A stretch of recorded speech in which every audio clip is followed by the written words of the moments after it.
unboxing the all-new 2014 Crazy Cart from Razor. Let's get into unboxing the new Crazy Cart. Just gonna pull these two tabs and right up. Boom. Opened. Pop those open. Got a pretty sweet flag right here. So next in the box, we have the owner's manual, the Allen key, and the charger. Next, we have the steering wheel. Really important, you need to know how to steer.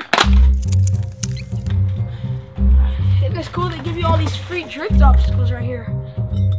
So this is the steering wheel. It's got an arrow right here to show you where you're going, and a groove right here, so the steering wheel is always straight.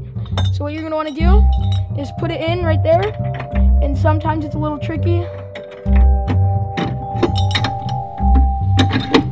Then you're gonna take the Allen wrench from the bag with the instructor's manual and the charger.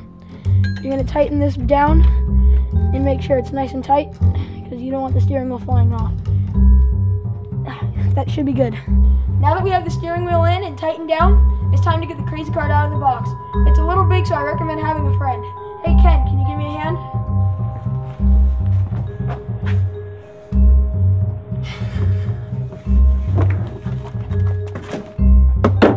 Thanks. Now it's time to ride. Can't forget the flag. This hole is where the flag goes in. You just want to push it in, and there you go. Alright, so this is the all-new 2014 Crazy Cart, fully assembled and ready to ride. Before we get to riding, I just want to take you through the new features really quick.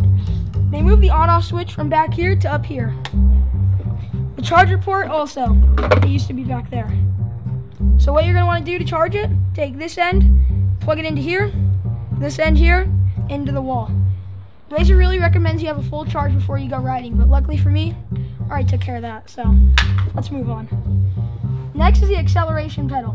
This is what allows you to go. My favorite part, the drift bar. This is what separates the Crazy Cart from other go-karts. It allows the back wheels to spin so you can do insane drifts. Alright, enough explaining. Let's get to riding.